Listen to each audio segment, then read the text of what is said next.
ಮಾತರಂ ಮೇ ಮಾತರಿಶ್ವನ್ನ ಪಿತರತುಲಗುರೋ ಭ್ರಾತರಿಷ್ಟಾಪ್ತಬಂಧೋ ಸ್ವಾಮಿನ್ನ ಸರ್ವಾಂತರಾತ್ಮನ್ನ ಜರಯಿತರ್ಜನ್ಮ ಮೃತ್ಯಾಮಯಾನಾಂ ಗೋವಿಂದೇ ದೇಹಿ ಭಕ್ತಿಂ ಭವತಿ ಚ ಭಗವನ್ ಊರ್ಜಿತಾಂ ನಿರ್ನಿಮಿತ್ತಾಂ ನಿರ್ವ್ಯಾಜಾಂ ನಿಶ್ಚಲಾಂ ತದ್ಗುಣಗಣಬೃಹತೀಂ ಶಾಶ್ವತೀಮಾಸುದೇವ ನಾರಾಯಣಂ ನಮಸ್ಕೃತ್ಯ ನರಂ ಚೈವ ನರೋತ್ತಮಂ ದೇವೀಂ ಸರಸ್ವತೀಂ ವ್ಯಾಸಂ ತಥೋ ಗ್ರಂಥಮುದೀರಯೇ ವಿಜಾನತಾಂ ಅವಿತ್ತಸ್ಯ ಮಧ್ವಸ್ಯ ಜಗತಿ ಗುರೋಃ ಪೂರ್ವಾಚಾರ್ಯಮಹಿಷ್ಠಾನಾಮಿಯಂ ಪ್ರಣತಿಮಾಲಿಕಾ ಪೂರ್ಣಜ್ಞಾನಾಯ ವಿದ್ಮಹೇ ಪೂರ್ಣಾನಂದಾಯ ಧೀಮಹಿ ತನ್ನೋ ವ್ಯಾಸ ಪ್ರಚೋದಯಾತ್.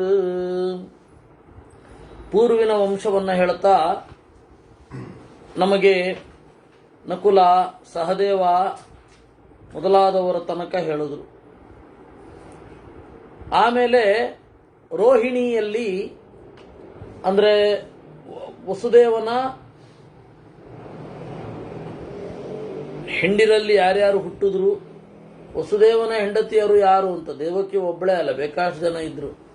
ವಸುದೇವನ ಅಕ್ಕಂದ್ರ ಬಗ್ಗೆ ಎಲ್ಲ ಹೇಳಿದ್ರು. ಈಗ ವಸುದೇವನ ಹೊಟ್ಟೆಯಲ್ಲಿ ಹುಟ್ಟಿದ ಇಬ್ಬರು ಹೆಣ್ಣು ಮಕ್ಕಳು, ಪೌರವಿ ಮತ್ತೆ ಚಿತ್ರಾಕ್ಷಿ ಅಂತ ರೋಹಿಣಿಯಲ್ಲಿ ಹುಟ್ಟಿದರು ವಸುದೇವನಿಗೆ. ಆ ಚಿತ್ರಾಕ್ಷಿಯನ್ನ ಸುಭದ್ರ ಅಂತ ಕರೀತಾರೆ. ಚಿತ್ರಾಕ್ಷಿ ಅಂದ್ರೆ ಚಂದದ ಕಣ್ಣಿರುವವಳು ಅಂತ.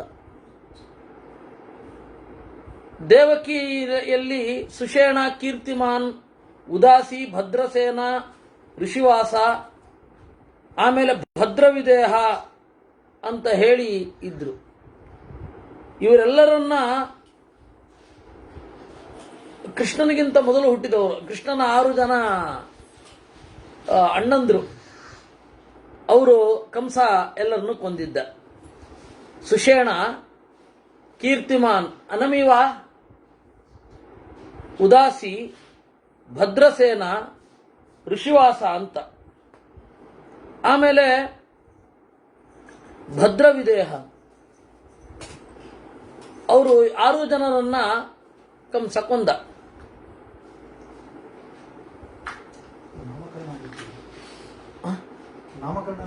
ನಾಮಕರಣ ಹೆಸರು ಹೇಳ್ತಾರ. 11ನೇ ದಿವಸ ನಾಮಕರಣ ಇಲ್ಲ, ನಾಮಕರಣನೂ ಆಗಿರ್ಲಿಕ್ಕಿಲ್ಲ. ಇಡಬೇಕು ಅಂತ ಅನ್ಕೊಂಡಿದ್ರೋ ಏನ. ಈ ಹುಡುಗನಿಗೆ ಸುಷೇಣ ಅಂತ ಇಡಬೇಕು ಅಂತ ಅನ್ಕೊಳ್ತಾ ಇದ್ದಾಗೆ ಸೀದಾ ತಗೊಂಡಾಗ ಠಾಪ್ ಅಂತ ಹೊಡೆದು ಸಾಯಿಸ್ಬಿಟ್ಟ ಅವನು. ಅಥವಾ ಅವರ ಪೂರ್ವಜನ್ಮದ ಹೆಸರಿದ್ರೂ ಇರಬಹುದು, ಗೊತ್ತಿಲ್ಲ. ಕಂಸನ ಕೈಯಲ್ಲಿ ಸಿಕ್ಕು ಸತ್ತ ವಸುದೇವನ 6 ಜನ ಮಕ್ಕಳು, ಕೃಷ್ಣನಿಗಿಂತ ಮೊದಲು ಹುಟ್ಟಿದವರು, ಅಷ್ಟಿದೆ. ಆಮೇಲೆ ಒಬ್ಳು ಕನ್ಯೆಯನ್ನ ಪಡೆದರು. ಆದರೆ ಅದು ಎಲ್ಲಿಂದ? ನಂದನಿಂದ ತಂದಿದ್ದು. ನಂದನ ಹೊಟ್ಟೆಯಲ್ಲಿ ಹುಟ್ಟಿದ್ದು.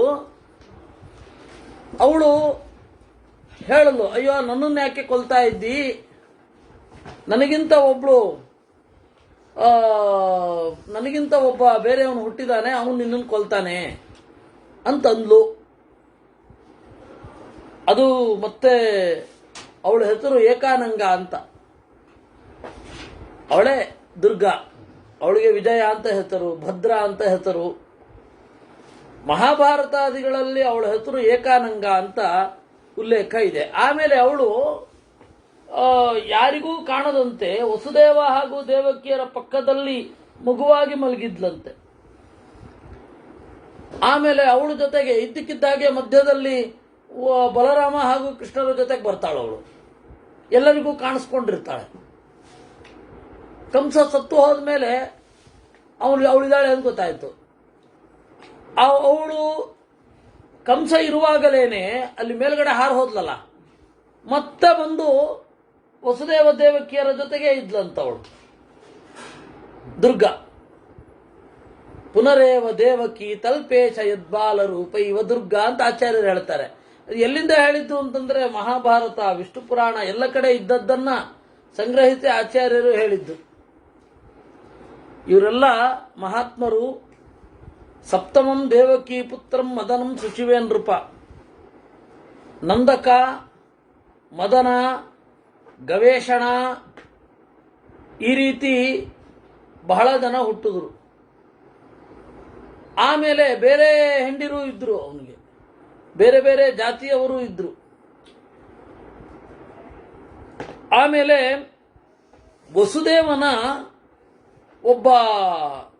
ವಸುದೇವ ಊರೂರು ತಿರುಗ್ತಾ ಇರಬೇಕಾದ್ರೆ ಒಂದು ಬಾರಿ ಇಬ್ಬರು ರಾಜಕುಮಾರಿಯರು ಅವನಿಂದ ಮಕ್ಕಳನ್ನ ಪಡೆದಿದ್ರು. ಅದರಲ್ಲಿ ಒಬ್ಬ ಪೌಂಡ್ರಕ ವಾಸುದೇವ, ಕಾಶಿರಾಜದ ದೊರೆ. ಅವನಿಗೆ ಮಕ್ಕಳಿರಲಿಲ್ಲ. ಅವನೇನು ಮಾಡಿದ, ನಿಯೋಗ ಪದ್ಧತಿಯಿಂದ ಇವಾಗ ಸ್ಪರ್ಮ್ ಡೋನರ್ ಅಂತ ಇವತ್ತು ಹೇಳ್ತೇವೆ, ಅವತ್ತು ನಿಯೋಗ ಪದ್ಧತಿ ಅಷ್ಟೇ, ಅಂತಹ ಡಿಫ್ರೆನ್ಸ್ ಏನಿಲ್ಲ. ಆದರೆ ಯಾರು ಅಂತ ಗೊತ್ತಿರ್ತಿತ್ತು. ನಿಯೋಗ ಪದ್ಧತಿಯಿಂದ ಮಕ್ಕಳನ್ನ ಕೊಟ್ಟವರು ಯಾವುದೇ ಕಾರಣಕ್ಕೂ ನನ್ನದು ಅಂತ ಅಧಿಕಾರ ಸ್ಥಾಪನೆ ಮಾಡೋ ಹಾಗಿಲ್ಲ. ಇವತ್ತಿಗೂ ಕೂಡ ಆ ಡೇಟಾವನ್ನು ಬಹಳ ಗುಟ್ಟಾಗಿ ಇಟ್ಟಿರ್ತಾರೆ, ಯಾರಿಗೂ ಹೇಳಬಾರದು ಅಂತ ಕಾನೂನಿದೆ ಅಲ್ವೇ? ಅಷ್ಟೇ ಇರೋದು. ನಿಯೋಗ ಪದ್ಧತಿಯಲ್ಲಿ ಅವತ್ತು ಇದು ನನ್ನ ಮಗ ನನ್ನ ರೇತಸ್ಸಿನಿಂದ ಹುಟ್ಟಿದಾನೆ ಅಂತ ಹೇಳಿದ್ರು ಕೂಡ ಅಧಿಕಾರ ಸ್ಥಾಪನೆಗಾಗಿಯೋ ಅಥವಾ ಈ ಸಂಪತ್ತು ನನಗೆ ಸೇರಬೇಕು ಅಂತನೋ ಎಲ್ಲ ಬ್ಲ್ಯಾಕ್ ಮೇಲ್ ಎಲ್ಲ ಇರಲೇ ಇರಲಿಲ್ಲ. ಇವಾಗ ಅದು ಮಾಡಿಸ್ಕೋಬೇಡಿ ಅಂತ ಹೇಳಿ ಸೈನ್ ಮಾಡಿ ಬರಬೇಕು. ಎಂಥ ಪರಿಸ್ಥಿತಿ! ನಮ್ಮ ಮೇಲೆ ನಂಬಿಕೆ ಇಲ್ಲ ಅಂತ ತಾನೇ ಅದು ಅರ್ಥ. ಅವತ್ತು ಯೋಗ್ಯರಾಗಿದ್ದವ್ರ ಕೈನಲ್ಲಿ ನಿಯೋಗ ಪದ್ಧತಿಯಿಂದ ಮಕ್ಕಳನ್ನು ಪಡಿತಾ ಇದ್ರು. ಇವ್ರು ಗೊತ್ತಿತ್ತು, ಯಾವುದೇ ಕಾರಣಕ್ಕೂ ಮುಜುಗರ ಆಗ್ತಾ ಇರಲಿಲ್ಲ. ಅದರಲ್ಲೇನು ಮುಜುಗರ ಇದೆ? ಈ ಪೌಂಡ್ರಕ ವಾಸುದೇವ, ಆ ಪುಂಡ್ರ ದೇಶದ ಒಡೆಯ, ಅವನು ಪುತ್ರ ಧರ್ಮದಿಂದ ಹುಟ್ಟಿದವ, ನಾನೇ ನಿಜವಾದ ವಾಸುದೇವ ಅಂತ ಹೇಳ್ಕೊತಾ ಇದ್ದ. ದೇವರ ಎದುರುಗಡೆ ಬಹಳ ದೊಡ್ಡವನು, ಸ್ವಲ್ಪ ದೊಡ್ಡವನಲ್ಲ, 10-12 ವರ್ಷ ದೊಡ್ಡವನು ಅವನು. ಆ ಪೌಂಡ್ರಕ ವಾಸುದೇವ ಮತ್ತೆ ಶೃಗಾಲ ವಾಸುದೇವ ಸತ್ತೋದ ಬಿಡಿ ಪಕ್ಕ. ಪೌಂಡ್ರಕ ವಾಸುದೇವ ಬೇಗ ಸಾಯಲಿಲ್ಲ. ದೇವರು ಗರುಡನಲ್ಲಿ ಹಾರ್ತಾನೆ. ಇವನಿಗೆ ರೆಕ್ಕೆ ಎಲ್ಲಿದೆ? ಇವನು ಯಾವ ಹಕ್ಕಿಯನ್ನ ಹಾರಬೇಕು? ಅದಕ್ಕೆ ರಥದ ಮೇಲೆ ಕಬ್ಬಿಣದ ಗರುಡವನ್ನ ಮಾಡಿಸಿದ್ನಂತೆ. ಅದ್ರ ಮೇಲ್ಗಡೆ ಕೂತ್ಕೊಂಡು ಬರೋದು. 2 ಕೈ ಕಟ್ಕೊಂಡಿದ್ದಂತೆ. ದೇವರಿಗೆ 4 ಕೈ ಇದೆ, ಇವನಿಗೆ 2 ಕೈ ಕಟ್ಕೊಂಡಿದ್ದ. ಅದು ಮರದ ಕೈ, ಸುಮ್ಮನೆ ಹಿಂಗಿರುತ್ತದು, ಆಚೆ ಮೂವ್ಮೆಂಟೇ ಇಲ್ಲ. ಆಮೇಲೆ ಶ್ರೀವತ್ಸಾರ್ಥೆ ದಗ್ಧವಕ್ಷಸ್ಥಲಂಚ, ಸುಟ್ಕೊಂಡಿದ್ದ ದಿವಸ ಮುದ್ರಾಧಾರಣೆ. ಈ ತರಹ ಒಂದು ಪರಿಸ್ಥಿತಿ. ಅವನು ಇಲ್ಲೇ ಹುಟ್ಟಿದ್ದು. ಆಮೇಲೆ ಅಲ್ಲಿಯೇ ಇದು ಬಹಳ ವಿಚಿತ್ರ, ವಸುದೇವನ ಬೇರೆ ಜಾತಿಯ ಹೆಂಡತಿಯೊಬ್ಬಳಲ್ಲಿ ಜರಾನಾಮ ವಿಚಾರೋಭೂತ್ ಪ್ರಥಮ ಸದನುರ್ಧರ ಅಂತ, ಜರ ಅಂತನ್ನುವ ವ್ಯಾಧ ಹುಟ್ಟಿದ. ಇದು ಬಹಳ ವಿಚಿತ್ರವಾದ ಕನೆಕ್ಷನ್ನು. ಕೃಷ್ಣನ ತಮ್ಮನೋ ಅಣ್ಣನೋ ಆಗಬೇಕಾಗಿದ್ದವನು, ಕೃಷ್ಣನ ಕಡೇ ಕಾಲದಲ್ಲಿ, ಅಂದ್ರೆ ಅವನು ತೋರಿಸಿದ್ದು ಹಾಗೆ. ಅವನು ಕಾಲಿಗೆ ಬಾಣ ಹೊಡೆದ ಬೇಡ, ಅವನು ಜರ, ಅವನು ಈ ಯಾದವರಿಗೆ ಸಂಬಂಧಪಟ್ಟವನು. ಭೃಗು. ಆದ್ರೆ ಅವನು ಫಿಸಿಕಲಿ ಅವನು ಹುಟ್ಟಿದ್ದು ಯಾದವರ ಯಾವುದೋ ಒಂದು ಪಂಗಡದಿಂದ, ಉಪಪಂಗಡ. ಈ ಕನೆಕ್ಷನ್ ಏನಾದ್ರು ಗೊತ್ತಾಗ್ಬಿಟ್ರೆ ಇದರಲ್ಲಿ ಏನ್ ಮಾಡ್ತಾರೋ ಹೇಳಿ ಬರಲ್ಲ. ಜರ ನಾಮ ನಿಷಾದೋ ಭೂತ್ ಪ್ರಥಮ ಸಧನುರ್ಧರ. ಆಮೇಲೆ ದೇವಭಾಗನ ಮಗ ಉದ್ಧವ ಅಂತ ಒಬ್ಬ ಇದ್ದ, ಎಲ್ಲರಿಗೂ ಗೊತ್ತಿದೆ. ಆಮೇಲೆ ಶತ್ರುಘ್ನ, ಶ್ರಾದ್ದ ಇವರೆಲ್ಲ ಕೃಷ್ಣನಿಗೆ ಅಣ್ಣ ತಮ್ಮಂದಿರೆ. ಆಮೇಲೆ ಕರುಷಾಯ ಅನಪತ್ಯಾಯ ಕೃಷ್ಣಸ್ತುಷ್ಟ ಸುತಂ ದದೌ. ಕೃಷ್ಣನ ಮಗ ಒಬ್ಬ ಇದ್ದ, ಅವನು ಶತ್ರುಘ್ನ ಅಂತ ಅವನ ಹೆಸರು. ಅವನನ್ನ, ಶತ್ರುಘ್ನ ಅನ್ನೋದು ಕಾಮನ್ ನೇಮ್, ಯಾರು ಬೇಕಾದ್ರೆ ಇಟ್ಕೋಬಹುದು. ಆ ಶತ್ರುಘ್ನ ಅಂತನ್ನುವವ ಅವನನ್ನ ಕರುಷ ಅಂತ ಹೇಳಿ ಒಬ್ಬ ರಾಜ ಇದ್ದ. ಅವನು ಮಕ್ಕಳಿರ್ಲಿಲ್ಲ ಅಂತ ಕೃಷ್ಣ ತನ್ನ ಮಗನನ್ನ ಅವನಿಗೆ ದತ್ತಕ್ಕೆ ಕೊಟ್ಟಿದ್ದ. ಈ ಅಂಶಗಳೆಲ್ಲ ನಿಮ್ಗೆ ಭಾಗವತದಲ್ಲಿ ಸಿಗಲ್ಲ, ಮತ್ಸ್ಯ ಪುರಾಣದಲ್ಲಿ ಸಿಗೋದು. ಇನ್ನು ಜಾಂಬವತಿಯ ಮಗಳು ಇಬ್ರು ಇದ್ರು, ಜಾಂಬವತಿಯ ಮಕ್ಕಳು ಸತ್ಕೃತ ಮತ್ತೆ ಲಕ್ಷಣ ಅಂತ. ಇನ್ನು ಚಾರುದೇಶನ ಮತ್ತೆ ಸಾಂಬ. ಚಾರುದೇಶನ ಏನಿದ್ದಾನೆ ಅವನು ರುಕ್ಮಿಣಿಯ ಮಗ, ಗಣಪತಿಯ ಅವತಾರ. ಸಾಂಬ ಏನಿದ್ದಾನೆ ಸ್ಕಂದನ ಅವತಾರ, ರೋಹಿಣಿಯ ಮಗ. ರೋಹಿಣಿ ಅಂತ ಹೇಳಿ ಜಾಂಬವತಿಯ ರಿಯಲ್ ನೇಮ್. ರೋಹಿಣಿ ಅನ್ನೋದು ಜಾಂಬವತಿಯ ರಿಯಲ್ ನೇಮ್. ಜಾಂಬವತಿ ಅಂದ್ರೇನು? ಜಾಂಬವಂತನ ಮಗಳು ಅಂತ. ಅವಳ ಅಪ್ಪ ಅದೇ ರೀತಿ ಇಡ್ತಾನ, ಜಾಂಬವತಿಯ ಮಗಳು ಅಂತ ಇಡ್ತಾನ, ಜಾಂಬವತಿ ಅಂತ ಇಲ್ಲ ತಾನೆ. ಅಪ್ಪ ಇಟ್ಟಿದ್ದು ರೋಹಿಣಿ ಅಂತ. ಅದೇ ಕನ್ಫ್ಯೂಸ್ ಮಾಡ್ಕೋಬಾರದು ಅಂತ ಒಂದು. ಎರಡನೆಯದ್ದು, ಬೇರೆ ಪುರಾಣಗಳಲ್ಲಿ ರೋಹಿಣಿ ಅಂತ ಹೇಳಿ ಬರುತ್ತೆ, ಮತ್ತೆ ಭಾಗವತದಲ್ಲಿ ಒಂದು ಬಾರಿ ಬಂದಿದೆ ರೋಹಿಣಿ ಅಂತ, ಒಂದೇ ಒಂದು ಬಾರಿ. ಆಮೇಲೆ ಅದನ್ನ ಇದಾಗಬಾರದು ಅಂತ, ಕನ್ಫ್ಯೂಸ್ ಆಗಬಾರದು. ಇನ್ನು ನಂದನಿಗೆ ಇಬ್ಬರು ಬೇರೆ ಮಕ್ಕಳಿದ್ರು, ಯಶೋದೆಯಲ್ಲಿ ಅಲ್ಲದೆ ಬೇರೆ ಹೆಂಡತಿಯಲ್ಲಿ ಇಬ್ರು ಮಕ್ಕಳಿದ್ರು, ತಂತಿಪಾಲ ತಂತಿ ಅಂತ. ಆಮೇಲೆ ವಿರಾಜ, ಧನುಸ್ಸು, ಶ್ಯಾಮ, ಸೃಂಜಯ ಇವರೆಲ್ಲರೂ ಕೂಡ ವಸುದೇವನ ಮಕ್ಕಳೇ. ಅದರಲ್ಲಿ ಒಬ್ಬ ಕಾಡಿಗೆ ಹೋದ, ಶಮೀಕಸ್ತು ವನಂ ಯಯೌ, ಅವನು ರಾಜರ್ಷಿಯಾದ. ಕೃಷ್ಣ ಜನ್ಮಾಭ್ಯುದಯಂ ಯಕ್ಕೀರ್ತಯತಿ ನಿತ್ಯಶಃ ಶೃಣೋತಿ ಮಾನವೋ ನಿತ್ಯಂ ಸರ್ವಪಾಪೈಹಿ ಪ್ರಮುಚ್ಯತೆ. ಇದು ಕೃಷ್ಣನ ಸ್ಥೂಲವಾದ ವಂಶದ ಚಿಂತನೆ.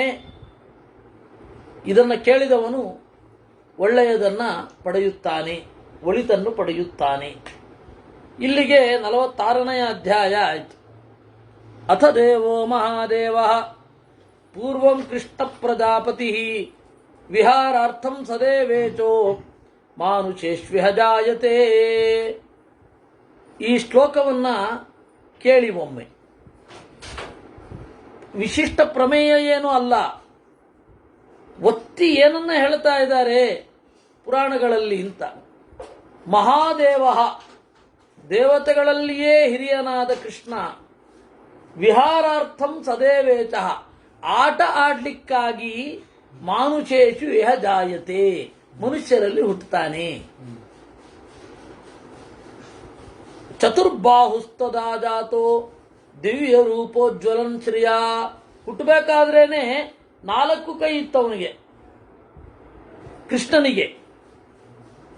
ಅವನು ದ್ವಿಭುಜನಾಗಿ ಕಾಣಿಸಿಕೊಂಡದ್ದೇ ಕಡಿಮೆ, ಅವನನ್ನು 4 ಕೈಯವನನ್ನಾಗಿಯೇ ಎಲ್ಲರೂ ನೋಡ್ತಾ ಇದ್ರು. ಕೃಷ್ಣ ಅದಕ್ಕೆ ಅವನು ವಿಶ್ವರೂಪಾಧ್ಯಾಯದಲ್ಲಿ ಏನು ಹೇಳ್ತಾನೆ, ಅರ್ಜುನ ಅಪ್ಪ ನಿನ್ನ ಆ ವಿಶ್ವರೂಪವನ್ನು ಉಪಸಂಹರಿಸು, ತೇನೈವ ರೂಪೇಣ ಚತುರ್ಭುಜೇನ, ನನಗೆ 4 ಕೈಗಳಿತ್ತಲ್ಲ ಅದೇ ರೂಪವನ್ನು ತೋರಿಸಪ್ಪ. ಹಾಗೆ ದೇವರು ತೋರಿಸಿದ ಮೇಲೆ ಸಚೇತಾ ಇದಾನೀಮಸ್ಮಿ ಸಂವೃತ್ತಃ ಸಚೇತಾ ಪ್ರಕೃತಿಂ ಗತಃ ಅಂತ ಹೇಳ್ತಾನೆ. ಅಬ್ಬಾ ನಿನ್ನ ಮೊದಲಿನ ತರನೇ 4 ಕೈ ನೋಡಿದ ಖುಷಿ ಆಯಿತು, ಮೊದಲಿನ ತರನೇ ಆಗಿದ್ದೀನಿ ಅಂತಾನೆ. ಅಂದ್ರೆ 4 ಕೈನ ರೂಪ ಸಹಜ, ಯಾವಾಗಲೂ ಇರುವಂಥದ್ದು. ಆದ್ರೆ ವಸುದೇವ ಆ ದೊಡ್ಡ ರೂಪವನ್ನು ನೋಡಿ ಹೆದರಿದ. ಭೀತೋಹಂ ದೇವಕಂ ಸಸ್ಯ ಅಂತ, ನಿನ್ನ ಅಣ್ಣಂದರನ್ನೆಲ್ಲ ಸಾಯಿಸಿದ್ದಾರೆ, ಏನಾದರೂ ಬೇರೆ ಮಾಡು ಅಂತ. ಆಮೇಲೆ ದೇವಕಿಯೂ ಕೂಡ ಕೇಳಿಕೊಂಡ್ಲು, ಕಂಸ ಬರ್ತಾ ಇದ್ದಾನೆ, ಏನಾದರೂ ಮಾಡು ಅಂತ. ಅವರಿಬ್ಬರ ಭಯದಿಂದ ದೇವರು ಶಿಶುವಾಗಿ ತೋರಿಕೊಂಡು ಎಲ್ಲ ಬಾಗಿಲುಗಳನ್ನು ತೆರೆದು ಎಲ್ಲರಿಗೂ ನಿದ್ರೆಯನ್ನು ಕರುಣಿಸಿ ಹೊರಗಡೆ ಹೋಗಿ ಬಿಟ್ಟದ್ದು. ಎಷ್ಟು ದೂರ ಅಂತ ಅನ್ಕೊಂಡಿದ್ದೀರಾ? ಸುಮ್ಮನೆ ಇಮ್ಯಾಜಿನೇಷನ್ ಮಾಡ್ಕೊಳ್ಳಿ. ಕತ್ರಗುಪ್ಪೆಯಿಂದ ಚಾಮರಾಜಪೇಟೆಯವರೆಗೂ ನಡ್ಕೊಂಡು ಹೋಗಿದ್ದಿರಬಹುದಷ್ಟೆ. ಅದು ಆ ಭಾಗ ಯಮುನಾ ನದಿಯ ದಂಡೆ, ತೀವ್ರ ಹತ್ತಿರದ ದಂಡೆ. ಆ ಯಮುನಾ ನದಿಯ ದಂಡೆಯ ಹತ್ತಿರ ಅವ್ರು ಬಂದಿದ್ರು. ಅಷ್ಟೊತ್ತಿಗೆ ಗರ್ಭಿಣಿ ಆಗೋಗಿದ್ಲು ಅಂತ ಹೇಳಿ ಒಂದು ಡೇರೆ ಹಾಕೊಂಡು ಮಲಗಿದ್ರು. ಅವರು ಈ ರಾಜಸ್ಥಾನಿ ಇದು ಗುಜರಾತಿ ತರಹ ತೋರಿಸ್ಬಿಡ್ತಾರೆ. ಈಗ ಗುಜರಾತಿ ಹೆಣ್ಮಕ್ಳು ಇವಾಗ ಹೇಗಿದ್ದಾರೆ ಹಾಗೆ ಯಶೋದೆ ಅಂತ ತೋರಿಸ್ಬಿಡ್ತಾರೆ. ಫಸ್ಟ್ ಕ್ಲಾಸ್ ತಾರಸಿ ಮನೆಯಲ್ಲಿ ಇರಿಸ್ಬಿಡ್ತಾರೆ. ಕೃಷ್ಣ ಇದ್ದದ್ದು ಹಾಗಲ್ಲ, ಗುಡಿಸಿಲಿನಲ್ಲೂ ಅಲ್ಲ, ವಸ್ತ್ರಗೃಹೇ ಶಯಾನಂ ಅಂತಾರೆ ಆಚಾರ್ಯರು. ಡೇರೆ ಹಾಕಿದ ಮನೆ, ಅಲ್ಲಿ ಇದ್ದದ್ದು. ಋಷಿಗಳಿಗೆ ಗೊತ್ತಾಯ್ತಂತೆ. ಅವರು ಹೇಳಿದ್ರಂತೆ, ಅತಸ್ತು ಸರ್ವ ಕಲ್ಯಾಣಂ ಯಾದವಾನಾಂ ಭವಿಷ್ಯತಿ. ಇನ್ನು ಯಾದವರಿಗೆ ಒಳ್ಳೇದಾಗತ್ತೆ, ಯಾಕೆಂದ್ರೆ ಕೃಷ್ಣ ಹುಟ್ಟಿದ್ದಾನೆ ಅಂತ. ಅದಕ್ಕೊಂದು ಕಾರಣ ಇದೆ. ಕಂಸ ಏನು ಮಾಡಿದ್ದ, ಎಲ್ಲ ತನ್ನವರಿಗೆ ಯಾದವರನ್ನ ನಂಬದೆ ತನ್ನವರನ್ನ ಅಂದ್ರೆ ಜರಾಸಂಧನ ಕಡೆಯವರನ್ನ ತಂದಿಟ್ಕೊಂಡ್ಬಿಟ್ಟಿದ್ದ. ಇವರೆಲ್ಲ ಅಲ್ಲಿಯವರೇ. ವಿಶೇಷತಃ ಪೂತನ ಇದ್ದಾಳಲ್ಲ, ಅವಳು ಧಾತ್ರಿ, ಕಂಸನ ಧಾತ್ರಿ. ಆ ತರಹ ಬೇರೆ ಬೇರೆ ಕಡೆಯಿಂದ ತಗೊಂಡು ಬಂದಿಟ್ಕೊಂಡಿದ್ದು. ಈ ವಸುದೇವ ಇದ್ದಾನಲ್ಲ, ಅವ್ರು ಯಾರು ಅಂತ ಕೆಲವು ಋಷಿಗಳು ಕೇಳಿದ್ರಂತೆ. ವಸುದೇವ ಯಾರು, ದೇವಕಿ ಯಾರು, ನಂದಗೋಪ ಯಾರು, ಯಶೋದೆ ಯಾರು, ದೇವರನ್ನ ಪಡೆದಿದ್ದಾರೆ. ಸೂತೌವಾಚ ಪುರುಷ ಕಾಶ್ಯಪಸ್ತ್ವಾಸೀತ್ ಅದಿತಿಸ್ತು ಪ್ರಿಯ ಸ್ಮೃತ. ಸಾಕ್ಷಾತ್ ಕಶ್ಯಪನೇ ವಸುದೇವನಾಗಿ ಬಂದದ್ದು. ಕಶ್ಯಪ ಅಂತನೂ ಅಂತಾರೆ, ಕಾಶ್ಯಪ ಅಂತನೂ ಅಂತಾರೆ. ಗುರುಗಳು ಒಂದು ಹಂತದಲ್ಲಿ ಕಶ್ಯಪ ಅಂತ ಹೇಳಿ ಪ್ರಯೋಗ ತಪ್ಪು ಅಂತ ಸಾಧನೆ ಮಾಡ್ತಾ ಇದ್ರು. ಆಮೇಲೆ ಎಲ್ಲ ಪ್ರಾಚೀನ ಪಾಠದಲ್ಲಿ ಹಾಗೆ ಇದೆ. ಕಶ್ಯ ಅಂದ್ರೆ ಮದ್ಯ, ಕಶ್ಯಪ ಅಂದ್ರೆ ಮದ್ಯವನ್ನ ಕುಡಿದವರು ಅಂತ. ಅದೇಂಗ ಆಗೋದಿಲ್ಲ, ಕಾಶ್ಯಪ ಅಂತ ಆಗಬೇಕು. ಕಾಶ್ಯ ಅಂತಂದ್ರೆ ಪರಬ್ರಹ್ಮ, ಪರಬ್ರಹ್ಮನನ್ನ ಅನುಭವಿಸ್ತಾರೆ ಧ್ಯಾನದಲ್ಲಿ. ಹೀಗಾಗಿ ಕಾಶ್ಯಪ ಅಂತ ಆಗಬೇಕು ಅಂತ ಹೇಳ್ತಾ ಇದ್ರು. ಅವಾಗ ಒಮ್ಮೆ ಅವ್ರಿಗನ್ನಿಸಿತು, ಇಲ್ಲ, ಅರುಣ ಪ್ರಶ್ನದಲ್ಲಿ ಪಶ್ಯಕ ಕಶ್ಯಪೋ ಭವತ್ ಅಂತ ಒಂದು ನಿರ್ವಚನ ಇದೆ.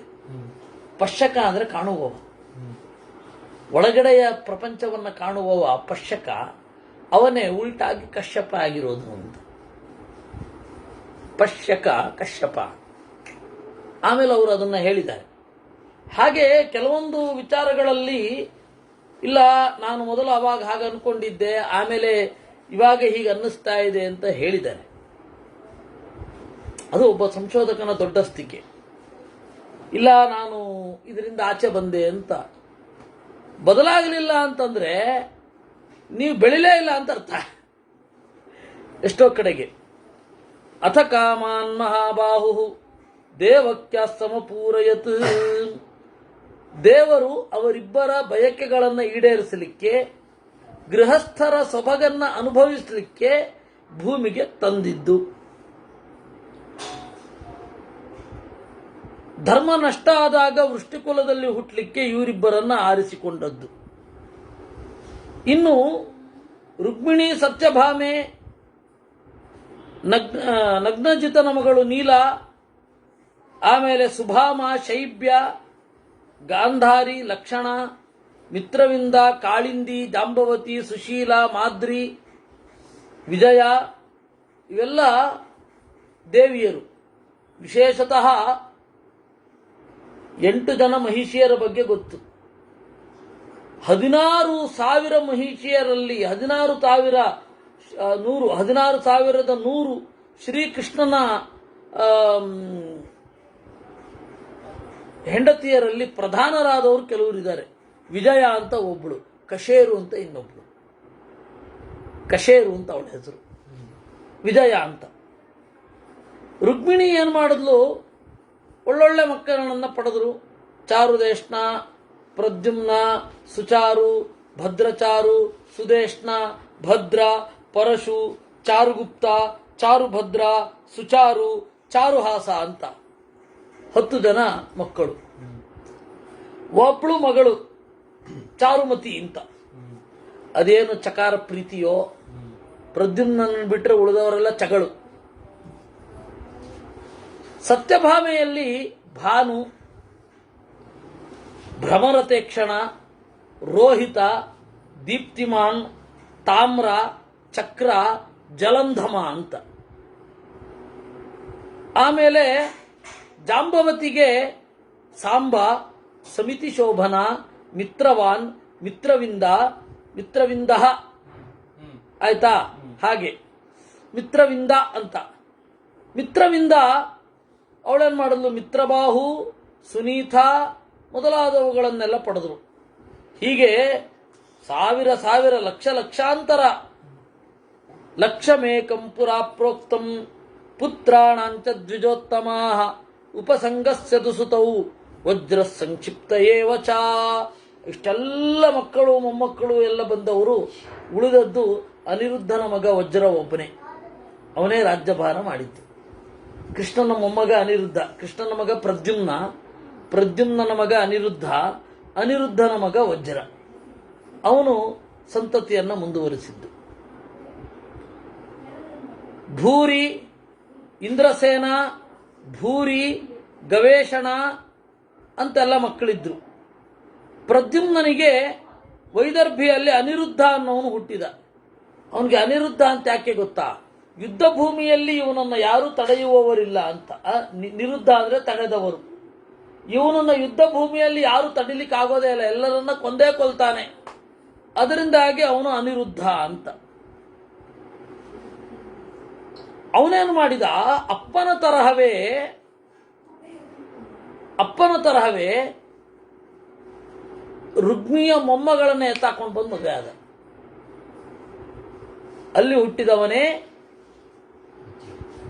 ವಜ್ರ. ಇನ್ನು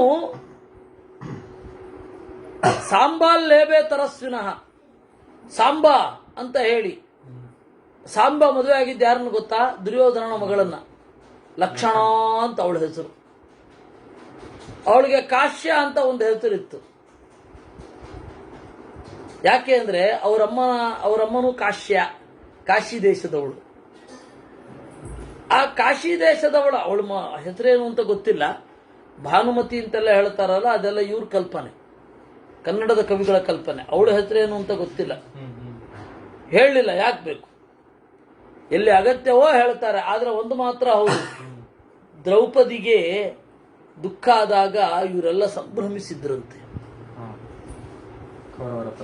ಕೌರವರ ಪತ್ನಿಯರು ಸಂಭ್ರಮಿಸಿದ್ರು, ಬಹಳ ಸಂತೋಷ ಪಟ್ಟಿದ್ರು. ಆಗಬೇಕು ಅವಳಿಗೆ ಕರೆಕ್ಟ್ ಆಗಿ ಅಂತ ಅದರದ್ದು ಅನುಭವಿಸಿದ್ರು. ಅದರಿಂದ ಎಲ್ಲರೂ ಹುಟ್ಟಿದ್ದು. ದೇವಾಂಶ ಸರ್ವಯೇವೇಹ ಶುತ್ಪನ್ನಾಸ್ತೆ ಮಹೌಜತಃ. ದೇವಾಂಶರು, ಎಲ್ಲರೂ ದೇವಾಂಶರು. ನೆನಪಿಡಿ, ಯಾರೂ ಮನುಷ್ಯರು ಹುಟ್ಟಲಿಲ್ಲ, ಎಲ್ಲ ದೇವಾಂಶರು ಹುಟ್ಟಿದ್ದು. ನೋಡಿ, ಯಾವ ಪುರಾಣದಿಂದ ಆಚಾರ್ಯರು ಹೇಗೆ ತೆಗೆದು ಕೊಟ್ಟಿದ್ದಾರೆ. ಆಚಾರ್ಯರು ಏನು ತಾತ್ಪರ್ಯ ನಿರ್ಣಯ ಕೊಟ್ಟಿದ್ದಾರಲ್ಲ, ಎಲ್ಲ ಪುರಾಣದ ಸಾರವೂ ಹೌದು ಅದು. ಇನ್ನು ದೇವಾತುರ ಹತಾಯೇ ಚ ತ್ವಸುರಾ ಯೇ ಮಹಾಬಲಾಹ ಇಹೋತ್ಪನ್ನ ಮನುಷ್ಯೇಷು ಬಾಧಂತೆ ತರೋಮಾನವಾನ್. ದೇವಾತುರರಲ್ಲಿ ಯಾರ್ಯಾರು ಸತ್ತಿದ್ರು, ಆ ಎಲ್ಲ ಅಸುರರು ದೇವಾಸುರ ಸಂಗ್ರಾಮದಲ್ಲಿ ಭೂಮಿಯಲ್ಲಿ ಹುಟ್ಟಿ ಮನುಷ್ಯರನ್ನು ಕಾಡಿಸ್ತಾ ಇದ್ರು. ಅವರನ್ನ ಕೊಲ್ಲಲಿಕ್ಕೆ ದೇವತೆಗಳನ್ನ ದೇವರು ಆಜ್ಞೆ ಮಾಡಿದ, ಇಲ್ಲಿ ಅವತಾರ ಮಾಡಿ ಅಂತ. ಅವ್ರು ಹುಟ್ಟಿದ್ರು, ಅವ್ರ ಕೆಲಸವೂ ಮುಗೀತು, ಅವ್ರನ್ನು ತೆಗೆದ. ದೇವರು ಸಮ. ನಿನ್ನೆ ನೋಡುದುವಲ್ಲ, ಸೇವಾಯೋಗ್ಯಾತಿರೇಕೇಣ ಸ್ವಾನಾಮಪಿ ನ ದಾಸ್ಯತಿ ಅಪರಾಧಾತಿರೇಕೇಣ. ಸೇವಾಯೋಗ್ಯಾತಿರೇಕೇಣ, ಸೇವೆಗೆ ಮಿಗಿಲಾಗಿ ಭಕ್ತರಿಗೂ ಸಂತೋಷವನ್ನು ಕೊಡಲ್ಲ. ಪಾಪಕ್ಕೆ ಮಿಗಿಲಾಗಿ ದುಷ್ಟರಿಗೂ ಶಿಕ್ಷೆ ಕೊಡಲ್ಲ. ಅತ ಸಮಃ ಹರಿಹಿ, ದೇವರು ಅದಕ್ಕೆ ಸಮ ಅವನು ಅಂತ. ಈ ರೀತಿ ದೇವರು ಹುಟ್ಟಿದ್ದು 100 ಕುಲಗಳನ್ನ, ಯಾದವರ ಕುಲಗಳನ್ನ ಒಟ್ಟು ಮಾಡಿ ಈ ರೀತಿ ಬೆಳೆಸಿದ್ದು. 100 ಪಂಗಡಗಳು, ಬೇರೆ ಬೇರೆಯವರು, ಅದೇ ಕಸಿನ್ ಬ್ರದರ್ಸ್ ಅಂತ ಏನು ಹೇಳ್ತೇವೆ ಆ ತರಹ. ಋಷಯವೂಚು ಸಪ್ತರ್ಷಯ ಕುಬೇರಶ್ಚ ಯಕ್ಷೋ ಮಣಿವರಸ್ತಥಾ ಶಾಲಕಿರ್ನಾರದಶ್ಚೈವ ಸಿದ್ಧೋದನ್ವಂತರಿಸ್ತಥಾ ಆದಿದೇವಸ್ತಥಾ ವಿಷ್ಣು ಏಭಿಸ್ತುತಃ ದೈವತಃ ಕಿಮರ್ಥಂ ಸಂಘಚೋ ಭೂತ್ವಾ ಸ್ಮೃತ ಸಂಭೂತಯ ಕಥೀ. ಅಲ್ಲ, ದೇವರ ಈ ರೂಪವನ್ನ ಹೇಳಿದ್ರಿ, ಕೃಷ್ಣನಾಗಿ ದೇವರು ಹುಟ್ಟಿದ ಅಂತ. ದೇವತೆಗಳ ಜೊತೆಗೆ ಯಾಕೆ ಒಟ್ಟು ಹುಟ್ಟಿದ್ದು? ಮುಂದೆ ಹುಟ್ಟುವವರು ಯಾರು ಅವರನ್ನು ಹೇಳಿ, ಹಿಂದೆ ಯಾರು ಹುಟ್ಟಿದ್ದಾರೆ ಅದನ್ನು ಸಂಕ್ಷಿಪ್ತವಾಗಿ ಹೇಳಿ. ಬೇರೆ ಬೇರೆ ಕಡೆ ಹುಟ್ಟಿದ, ಮತ್ತೆ ಬ್ರಾಹ್ಮಣರಲ್ಲಿ ಮತ್ತೆ ಕ್ಷತ್ರಿಯರಲ್ಲಿ ಹುಟ್ಟುತ್ತಾನೆ ದೇವರು. ಒಂದೋ ಬ್ರಾಹ್ಮಣರಲ್ಲಿ ಹುಟ್ಟುತ್ತಾನೆ, ಒಂದೋ ಕ್ಷತ್ರಿಯರಲ್ಲಿ ಹುಟ್ಟುತ್ತಾನೆ, ಮತ್ತೆ ಮತ್ತೆ ಹುಟ್ಟುತ್ತಾನೆ. ಅವನ ಅವತಾರಗಳನ್ನ ಇನ್ನಿಷ್ಟು ಹೇಳಿ ಅಂತ ಹೇಳ್ತಾರೆ. ಆಗ ಸೂತರು ಹೇಳ್ತಾರೆ, ತ್ಯಕ್ತ್ವಾ ದಿವ್ಯಾಂ ತನುಂ ವಿಷ್ಣು ಮಾನುಷೇಷ್ವಿಹ ಜಾಯತೆ ಯುಗೆ ತ್ವಥ ಪರಾವೃತ್ತೆ ಕಾಲೇ ಪ್ರಶಿಥಿಲೇ ಪ್ರಭು. ಇಲ್ಲಿ ನೋಡಿ, ದಿವ್ಯಾಂ ತನುಂ ತ್ಯಕ್ತ್ವಾ, ದೇವರು ದಿವ್ಯವಾದ ಶರೀರವನ್ನು ತೊರೆದು ಮನುಷ್ಯರಾಗಿ ಮನುಷ್ಯರ ಶರೀರವನ್ನು ಹೊಂದುತ್ತಾನೆ ಅಂತ. ಇದನ್ನ ಈ ಶ್ಲೋಕ ನೋಡಿದ್ರೆ ಏನು ಅನ್ಸತ್ತೆ? ಮಾನುಷವಾದ ಎಲ್ಲ ಸಮಸ್ಯೆಗಳು ಅದೆಲ್ಲ ಇವನಿಗುಂಟಾಗತ್ತೆ. ಬೆವರುತ್ತಾನೆ ದೇವರು, ಸುಸ್ತಾಗತ್ತೆ, ಮುಪ್ಪು ಬರುತ್ತೆ, ಕಾಯಿಲೆ ಬೀಳ್ತಾನೆ, ಮತ್ತೆ ಸರಿ ಹೋಗ್ತಾನೆ. ವಯಸ್ಸಾಗ್ತಿದ್ದ ಹಾಗೇನೆ ಮಾಂಸಖಂಡಗಳೆಲ್ಲ ಇಳಿಬಿದ್ದು ದೇಹದಲ್ಲಿ ಶಕ್ತಿ ಕುಗ್ಗಿ ಈ ತರಹ ಆಗ್ತಾನೆ ಅಂತ ಅನ್ಸತ್ತೆ. ಮೇಲ್ನೋಟಕ್ಕೆ ನೋಡಿದ್ರೆ ಹಾಗನ್ಸತ್ತೆ, ಅದು ಮೇಲ್ನೋಟಕ್ಕೆ ನೋಡೋದಷ್ಟೇ. ಅದಕ್ಕೆ ಕೃಷ್ಣ ತನ್ನ ಬಗೆಗೆ ಗೀತೆಯಲ್ಲಿ ಹೇಳಿಕೊಂಡದ್ದು, ಅವಜಾನಂತಿ ಮಾಂ ಮೂಢಾಹ ಮಾನುಷೀಂ ತನುಮಾಶ್ರಿತಂ ಅಂತ.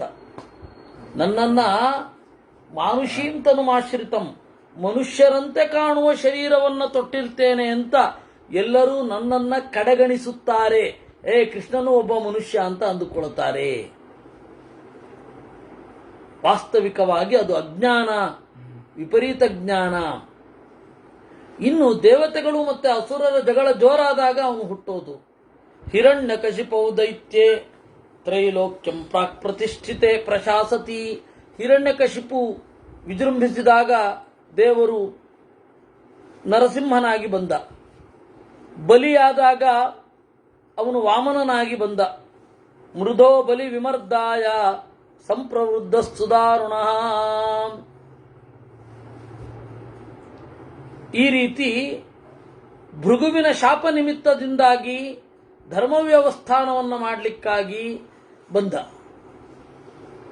ಈ ರೀತಿ ದೇವರು ಬೇರೆ ಬೇರೆ ಕಾರಣಗಳಿಗಾಗಿ ಮನುಷ್ಯರಲ್ಲಿ ಬರ್ತಾನೆ, ಕಂಬದಿಂದ ಮೂಡುತ್ತಾನೆ, ದೈತ್ಯರನ್ನು ನಾಶ ಮಾಡಲಿಕ್ಕೆ ಬರ್ತಾನೆ. ಹೀಗಾಯಿತು.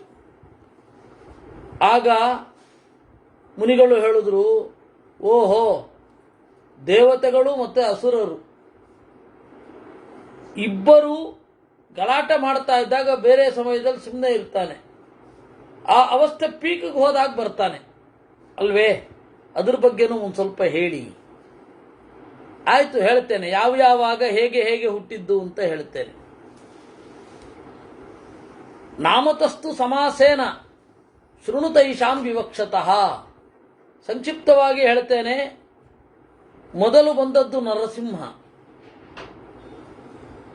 ಎರಡನೆಯದಾಗಿ ಬಂದದ್ದು ವಾಮನ, ತೃತೀಯಸ್ತು ವರಾಹಶ್ಚ, ಮೂರನೆಯದಾಗಿ ಬಂದದ್ದು ವರಾಹ, ನಾಲ್ಕನೆಯದಾಗಿ ಬಂದದ್ದು ಅಮೃತ ಮಂಥನ ಅಂದ್ರೆ ಕೂರ್ಮ.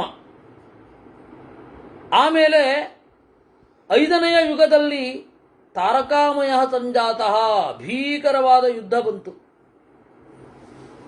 ಆರನೆಯ ಯುಗದಲ್ಲಿ ಆಡೀಬಕ ಅಂತ ಒಬ್ಬ ರಾಕ್ಷಸನನ್ನ ಕೊಲ್ಲುವ ಸಲುವಾಗಿ ದೇವರು ಉಪೇಂದ್ರನಾಗಿಯೇ ಇದ್ದ. ಸಪ್ತಮಸ್ತ್ರೈಪುರಸ್ತಥಾ, ಏಳನೆಯ ಯುಗ ಚಕ್ರದಲ್ಲಿ ತ್ರಿಪುರಾಸುರರ ಸಂಹಾರ ಆಯಿತು. ಉಪೇಂದ್ರನ ರೂಪದಲ್ಲಿ ಬಂದ, ಅದು ಮೊದಲೇ ಇದ್ದ, ಸಂಹಾರ ಮಾಡಿದ. ಆಮೇಲೆ ಬಲಿ ಇದೆಲ್ಲ ಅಂದ್ರೆ ಏನಾಗತ್ತೆ, ಹೌದು, ಅದೇನಾಗತ್ತೆ, ಇಲ್ಲಿ ಒಂದು ಲೆಕ್ಕವನ್ನ ಹೇಳ್ತಾರೆ. ಆದರೆ ಹೆಚ್ಚು ಅಧಿಕೃತವಾಗಿರುವುದು ಕೂರ್ಮ ಪುರಾಣ, ಮತ್ಸ್ಯ ಪುರಾಣದ್ದೇ. ಯಾವ ಯಾವ ಯುಗದಲ್ಲಿ ದೇವರು ಬಂದ, ಎಷ್ಟನೇ ಯುಗದಲ್ಲಿ ಬಂದ ಅಂತೆಲ್ಲ ಲೆಕ್ಕಗಳುಂಟು. ನೋಡೋಣ ಇಲ್ಲಿ. ಆಮೇಲೆ ಅಂಧಕಾಸುರನನ್ನು ಕೊಲ್ಲಲಿಕ್ಕೆ ಅವನು ಅಂಧಕನನ್ನು ಕೊಂದದ್ದು 8ನೆಯ ಯುಗದಲ್ಲಿ. 9ನೇ ಯುಗದಲ್ಲಿ ವೃತ್ರಾಸುರನನ್ನು ಕೊಂದದ್ದು ಇಂದ್ರ. 10ನೆಯ ಯುಗದಲ್ಲಿ ಧಾತೃವಾಗಿ ಬಂದದ್ದು. ಆಮೇಲೆ ಇಷ್ಟು ಯುಗಗಳ ತನಕ ಅವನು ಬಾಳಿದ್ದ. ಕೆಲವೊಮ್ಮೆ ಯಾರು, ಹಿರಣ್ಯಕಶಿಪು 5 ಕೋಟಿ ವರ್ಷ ಬಾಳಿದ್ದಂತವನು. ಪಂಚಕೋಟ್ಯಸ್ತು ವರ್ಷಾಣ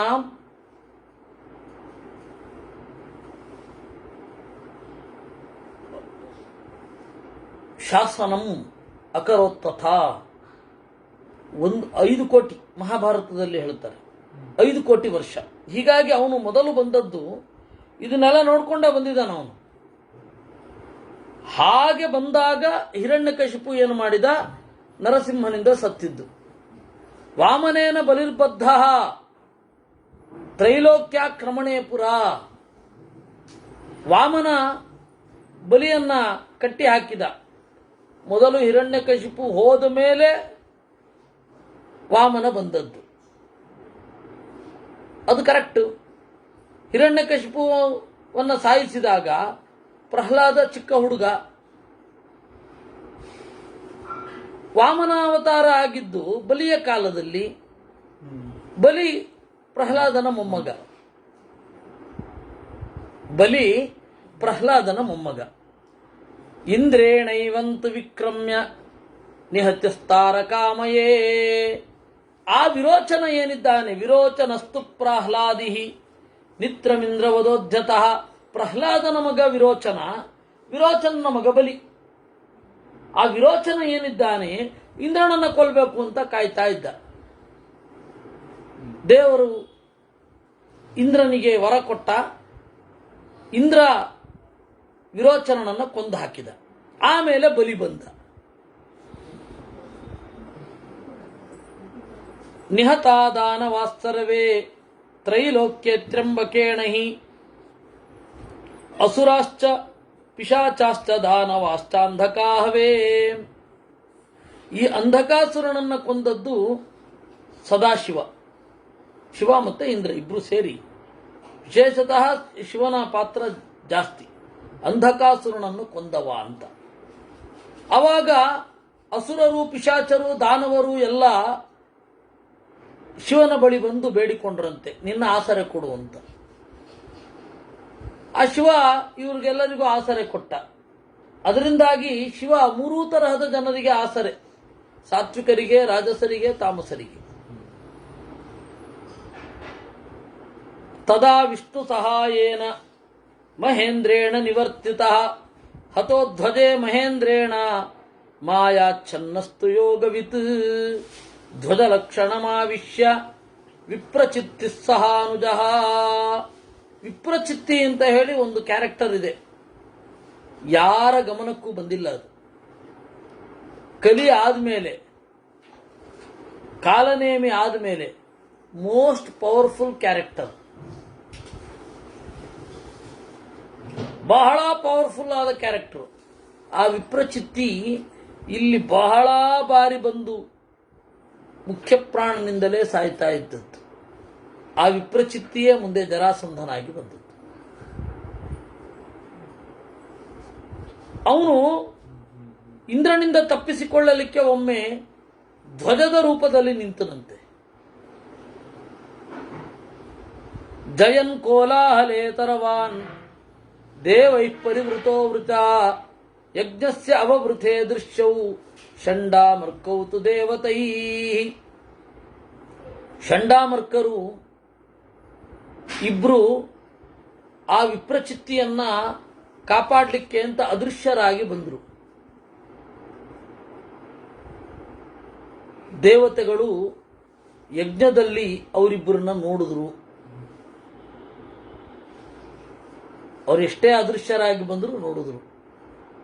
ವಿಪ್ರಚಿತ್ತಿಯನ್ನ, ಅಡಗಿದ್ದ ವಿಪ್ರಚಿತ್ತಿಯನ್ನ ಅಥವಾ ಮೈ ಮರೆಸಿಕೊಂಡ ವಿಪ್ರಚಿತ್ತಿಯನ್ನ ಕೊಂದು ಹಾಕಿದ್ರು. ಹಿರಣ್ಯಕಶಿಪು ರಾಜನ್ ವರ್ಷಾಣಾಂ ಅರ್ಬುದಂಬಭೌ ದ್ವಿಸಪ್ತತಿ ಸಹಸ್ರಾಣಿ ನಿಯುತಾನ್ಯಧಿಕಾನಿ ಚ ಅಶೀತಿಂಚ ಸಹಸ್ರಾಣಿ ತ್ರೈಲೋಕ್ಯೈಶ್ವರ್ಯತಾಂ ಗತಃ. ಇನ್ನೊಂದು ಲೆಕ್ಕದಿಂದ, ಮಾನುಷ ಲೆಕ್ಕದಿಂದ ಹೇಳೋದಾದರೆ, ಅವನು 5 ಕೋಟಿ ವರ್ಷ ಬಾಳಿದ ಅಂತ ಹೇಳಿದೆಯಲ್ಲ, ಅದು ಮಾನುಷರ ಲೆಕ್ಕಕ್ಕೆ ಕನ್ವರ್ಟ್ ಮಾಡೋದಾದರೆ ಬಹಳ 1000 ಲಕ್ಷಗಳಾಗತ್ತೆ. ಮಾನುಷ ಲೆಕ್ಕದಿಂದ ಕನ್ವರ್ಟ್ ಮಾಡೋದಾದರೆ ಅಂದ್ರೆ ಎಷ್ಟು ಯುಗಚಕ್ರಗಳಿದ್ದಾನೆ ಗೊತ್ತಾ. ರಾವಣನು ಅಷ್ಟೇ ಕಡಿಮೆ ಏನು ಬಾಳಲಿಲ್ಲ. ಬಹುಯುಗ ಜೀವಿನೋ ಹಿ ರಾವಣಾದಯ ಅಂತ ಮಧ್ವರದ್ದೊಂದು ಮಾತಿದೆ. ಅನರಣ್ಯ ಅಂತ ರಾಮನ ಕೋಲ್ತಾತ, ಅವನು ಮುತ್ತಾತನ ತಾತ, ಅವರನ್ನು ಕೋಲ್ ತಾತ ಅಂತ ಕರೀತಾರೆ. ಉದ್ದ ಕೋಲು. ಆ ಅನರಣ್ಯನನ್ನ ರಾವಣ ಕೊಲ್ತಾ ನಕ್ಕಿದ್ದ. ಸಾಯ್ತಾ ಇವನು ಅವನು ನಕ್ಕಿದ್ದನ್ನು ಸಿಟ್ಟು ಮಾಡಿಕೊಂಡು ಹಂತ ಹರಿಷ್ಯೆ ಮಮ ವಂಶ ಇತ್ತಂ ಶಪ್ತೋ ನರಣ್ಯೇನ ಅಂತ, ನನ್ನ ವಂಶದಲ್ಲಿ ಮುಂದೆ ಬರುವ ರಾಮ ಕೊಲ್ತಾನೆ ನಿನ್ನನ್ನ, ನನ್ನ ವಂಶದಲ್ಲಿ ನಾರಾಯಣ ಬರ್ತಾನೆ ನಿನ್ನನ್ನು ಕೊಲ್ತಾನೆ ಅಂತ ಹೇಳಿದ್ದ. ಹಾಗೆ ಅವನು ಸತ್ತಿದ್ದ. ಅಂದ್ರೆ ಅವನು, ನಾನು ಹೇಳಲಿಕ್ಕೆ ಹೊರಟಿರೋದು, ರಾವಣ ಎಷ್ಟು ಯುಗಗಳ ಕಾಲ ಬದುಕಿದ್ದ, ಬಹಳ ಯುಗಗಳ ಕಾಲ ಬದುಕಿದ್ದ. ಹಾಗೆ ಬಲಿ ಇಂದ್ರ ಈ ರೀತಿಯಾಗಿ ಯುದ್ಧ ನಡೀತಾನೇ ಇತ್ತು. ದೈತ್ಯ ಸಂಸ್ಥ ಮಿದಂ ಸರ್ವಂ ಆಸೀತ್ ದಶಯುಗಂ ಪುನಃ. ಆ ಆರಂಭದ 10 ಯುಗಗಳು ದೈತ್ಯರ ಕೈನಲ್ಲೇ ಇತ್ತು. ಆರಂಭದ 10 ಯುಗಗಳು. ಆಮೇಲೆ ಅದು ದೇವತೆಗಳ ಕೈಗೆ ಬಂದದ್ದು. ಉಪನಿಷತ್ತು ಯಾವಾಗಲೂ ವೇದ ಅಲ್ಪೀಯಾಂಸಃ ಸುರಾಹ ಜಾಯಾಂಸಃ ಅಸುರಾಹ ಅಂತ. ಜಾಯಾಂಸಃ ಅಸುರಾಹ, ದೇವತೆಗಳು ಅತ್ಯಂತ ಅಲ್ಪೀಯಾಂಸಃ, ಕಡಿಮೆ ಸಂಖ್ಯೆ ಕಡಿಮೆ. ದೈತ್ಯರು ಯಾವತ್ತಿದ್ರೂ ಜಾಸ್ತಿ. ಪ್ರಹ್ಲಾದಸ್ಯ ಹತೆ ತಸ್ಮಿನ್ ತ್ರೈಲೋಕ್ಯೆ ಕಾಲ ಪರ್ಯಯಾತ್. ಆಮೇಲೆ ಹಿರಣ್ಯಕಶಿಪು ಸತ್ತ ಮೇಲೂ ಕೂಡ ಪ್ರಹ್ಲಾದ ಒಮ್ಮೆ ಬಲಿಷ್ಠನಾಗಿ ಮೆರಿತಾ ಇದ್ದ, ಇಂದ್ರ ಬಲಿಷ್ಠನಾಗಿ ಮೆರಿತಾ ಇದ್ದ. ಇವನು ದೇವ ಪಕ್ಷ ಒಳಗಡೆಯಿಂದ, ಆದರೆ ಹೊರಗಡೆಯಿಂದ ದೈತ್ಯರ ಪಕ್ಷದಲ್ಲಿ ಇರುವಂತೆ ಇದ್ದ. ದೇವರ ಆಜ್ಞೆಗಳವೆಲ್ಲ, ನೀವು ಈ ತರಹ ಇರ್ರಿ ಅಂತ. ಈ ರೀತಿ ನಡೀತಾನೇ ಇತ್ತು. ಆಗ ದೈತ್ಯರೇನು ಮಾಡಿದ್ರು, ಕಾವ್ಯ ಮಾಹ್ವಯನ್ ಶುಕ್ರಾಚಾರ್ಯರನ್ನ ಕರೆದರು. ಎಲ್ಲ ಭೌತಿಕ ಪದಾರ್ಥಗಳನ್ನ ನೀವು ಬಳಸಿ ನಮಗೆ ಚಿರಕಾಲ ಬಾಳುವಂತೆ ಮಾಡಬೇಕು ಅಂತಂದ್ರು. ಈ ಚಾಳಿಯ ಬಗೆಗೇನೆ ಉಪನಿಷತ್ತಿನಲ್ಲಿ ಹೇಳಿದ್ದು ಮರ್ತ್ಯೇನ ಅಮೃತ ಮೀಪ್ಸತಿ ಅಂತ. ಸಾಯುವ ಪದಾರ್ಥದಿಂದ ಸಾಯದಂತೆ ಬದುಕಲು ಬಯಸ್ತಾರೆ. ಹಾಗೆ ಇದು ಅವರೇನ್ ಮಾಡಿದ್ರು, ಮಂತ್ರ, ಔಷಧಿ, ರಸ, ವಸು ಇವುಗಳಿಂದ ಚೆನ್ನಾಗಿ ಬದುಕಬೇಕು ಅಂತ. ಮಂತ್ರ ಗೊತ್ತಿದೆ, ಆಯುಷ್ಯವನ್ನು ವರ್ಧನೆ ಮಾಡುವಂತಹ ಮಂತ್ರಗಳು. ಔಷಧಿ ಗೊತ್ತಿದೆ, ಔಷಧ ಅಂತ ಕೂಡ ಕರೀತಾರೆ. ಮೆಡಿಸಿನ್ನಿಂದ ಲಾಂಜಿವಿಟಿಯನ್ನ ಪಡ್ಕೊಳ್ಳೋದು, ದೀರ್ಘಕಾಲ ಬದುಕುವಂಥದ್ದು. ಇನ್ನು ರಸಾಹ, ಅನೇಕ ಕೆಮಿಕಲ್ಗಳನ್ನು ತಿನ್ನೋದು, ತನ್ಮೂಲಕ ಇಲ್ಲೇ ಉಳ್ಕೊಳ್ಳಿಕ್ಕೆ ಪ್ರಯತ್ನ ಪಡೋದು. ವಸು, ಯಾವುದ್ಯಾವುದೋ ಸಂಪತ್ತು, ಸ್ವರ್ಣಭಸ್ಮ ಮೊದಲಾದವುಗಳನ್ನು ತಿನ್ನೋದು. ಅವತ್ತಿನ ರಾಜಭೋಜನದಲ್ಲಿ ಬಂಗಾರವನ್ನು ತಿನ್ನೋದು ಅಂತ ಒಂದು ಕಾನ್ಸೆಪ್ಟ್ ಇತ್ತು. ಬಂಗಾರದ ರೇಖನ್ನ ತಿನ್ನೋದು ಅಂತ. ವಾದಿರಾಜರು ಅದನ್ನಿಟ್ಕೊಂಡು ತಮಾಷೆ ಮಾಡ್ತಾರೆ. ಅವ್ರದ್ದೊಂದು ಉಗಾಭೋಗದಲ್ಲಿ ಬಹಳ ಖುಷಿ ಅದು. ಅಲ್ಲ, ದೇವರು ಇದನ್ನೆಲ್ಲ ತಿಂತಾನೆ ಅಂತೀರಾ, ಬರೇ ಮಣ್ಣಿರತ್ತೆ, ಬರೇ ಕಲ್ಲು, ಇದನ್ನೇನ್ರಿ ತಿನ್ನೋದು? ಯಾರು ಹೇಳಿದ್ದು ನಿಮಗೆ ಬರೇ ಮಣ್ಣು ಕಲ್ಲು ಅಂತ? ಇಷ್ಟೆಲ್ಲ ಲೋಕಗಳಿದೆ, ಇಷ್ಟೆಲ್ಲ ಆ ಒಂದೊಂದು ಲೋಕದ ಜೊತೆಗೆ ಒಂದೊಂದು ಬೇರೆ ಬೇರೆ ತರಹದ ಜ್ಯೂಸ್ ಇದೆ. ಲವಣ ಸಮುದ್ರ, ಇಕ್ಷು ಸಮುದ್ರ, ದಧಿ ಸಮುದ್ರ, ಕ್ಷೀರ ಸಮುದ್ರ, ಇದರೆಲ್ಲದರ ಜೊತೆಗೆ ಅವನು ತಿಂತಾನೆ. ಒಂದೊಂದು ಡಿಶ್ ಒಂದೊಂದು. ಸಾಲದ್ದಕ್ಕೆ ರಾಜಭೋಜನದ ತರಹ ಇಡೀ ಬ್ರಹ್ಮಾಂಡ ಬಂಗಾರಮಯದ್ದು. ಬಂಗಾರದ ರೇಖನ್ನ ತಿನ್ನೋದಲ್ವಾ ರಾಜಭೋಜನ ಆಯಿತು ಇದು. ಅವ್ರದ್ದು ಸ್ವಪ್ನ ಪದದಲ್ಲಿ ಇದನ್ನ ಹೇಳ್ತಾರೆ. ಹೀಗಾಗಿ ಸರ್ವಂಭವ ಅತ್ತೀತಿ ತದಿತೇರದಿತಿತ್ವಂ ಅಂತ. ದೇವರು ಇದೆಲ್ಲವನ್ನು ತಿಂತಾನೆ, ಅದಕ್ಕೆ ದೇವರ ಹೆಸರು ಅದಿತಿ ಅಂತ. ಬ್ರಹ್ಮಸೂತ್ರ ಒಂದು ಹೊರಟಿದೆ, ಅತ್ತಾ ಚರಾಚರ ಗ್ರಹಣ ಅಂತ. ಇದು ದೇವರ ವೈಶಿಷ್ಟ್ಯ ಅಂತಾರೆ ಅವರು ವಾದಿರಾಜರು. ಅದರಿಂದ ಅವರೆಲ್ಲ ಕೇಳಿಕೊಂಡ್ರಂತೆ ಶುಕ್ರಾಚಾರ್ಯರನ್ನ, ಮಂತ್ರಗಳು, ಔಷಧಿಗಳು, ರಸಗಳು, ಸಂಪತ್ತು ಏನೇನು ಇದೆ ಆ ಎಲ್ಲವೂ ಕೂಡ ನಮಗೆ ಸಿಗಬೇಕು ಅಂತ. ಆಯಿತು ಅಂದ್ರಂತೆ. ಆಯಿತು ಅಂತ ಹೇಳಿ ಮಂತ್ರ ದೈತ್ಯರಿಗೆ ಒಲಿಯೋದಿಲ್ಲ. ಕಾರಣ ಏನು ಅಂದ್ರೆ ಆ ಮಂತ್ರ ಫಲಿಸಲಿಕ್ಕೆ ಬೇಕಾದ ಭಕ್ತಿ ಇರಲ್ಲ, ಏಕಾಗ್ರತೆ ಇರಲ್ಲ. ಎರಡನೆಯದ್ದು ಔಷಧಿ, ಅದನ್ನ ಪಡೆದು ದೇವರಿಗೆ ಅರ್ಪಣೆ ಮಾಡುವ ದೊಡ್ಡ ಬುದ್ಧಿ ಇರಲ್ಲ. ಇನ್ನೊಂದು ರಸಾಹ, ರಸಗಳ ಆ ಕೆಮಿಕಲ್ ರಿಯಾಕ್ಷನ್ ಇರುವಂತಹ ವಸ್ತುಗಳನ್ನು ತಿನ್ನಲಿಕ್ಕಿಲ್ಲ.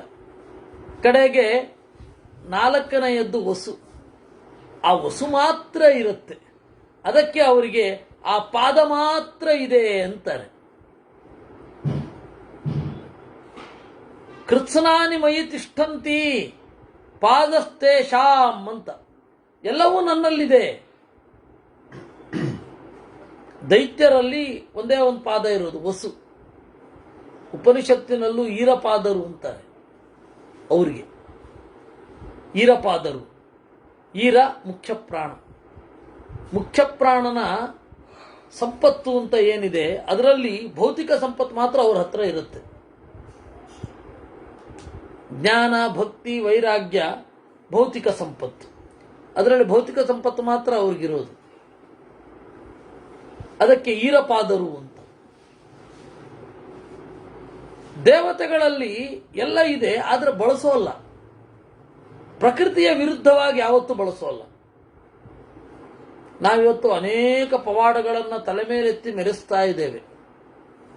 ಯೋಚನೆ ಮಾಡಬೇಕಾದ ಅಗತ್ಯ, ಆ ಪವಾಡ ಆ ಗುರುಗಳದ್ದು ಅಂತ ಏನು ತೋರಿಸ್ತಾರೆ ಅದು ಪ್ರಕೃತಿಗೆ ವಿರುದ್ಧವಾಗಿದ್ದರೆ ನೀವು ಅದನ್ನು ನಂಬದೇ ಇರೋದು ಕ್ಷೇಮ. ಯಾಕೆ ಅಂದರೆ ಭಗವಂತನ ಭಕ್ತರು ಪ್ರಕೃತಿಗೆ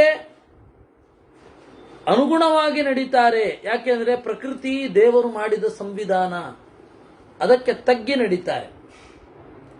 ಚಳಿಮಳೆಗಾಳಿಗಳ ನಿಂದಿಸದೆ ಅಂತ ಹರಿಕಥಾಮೃತ ಸಾರ. ವರ್ಷಂತಂ ನ ನಿಂದೇತ್ ತಪಂತಂ ನ ನಿಂದೇತ್ ಅಂತ ಹೇಳಿ ಉಪನಿಷತ್ತು. ತದ್ವ್ರತಂ ವರ್ಷಂತಂ ನ ನಿಂದೇತ್. ಮಳೆ ಸುರಿಸುವಾಗ ದೇವರು ಮಳೆ ಸುರಿಸ್ತಾ ಇದ್ದಾನೆ, ದೇವರು ಇಚ್ಛೆ ತಾನದು, ಬೈಬಾರದಂತೆ. ತಪಂತಂನ ನಿಂದೇತ್, ಬಿಸಿಲನ್ನ ಬೈಬಾರದು, ಅಯ್ಯೋ ಹಾಳು ಬಿಸಿಲು ಅಂತ ಬೈಬಾರದು. ದೇವರು ಮಾಡ್ತಾ ಇರೋದಲ್ವಾ ಅದನ್ನ, ದೇವ್ರ ಬುದ್ಧಿ ಇಲ್ಲ ಅಂತ ಹೇಳೋದಾ?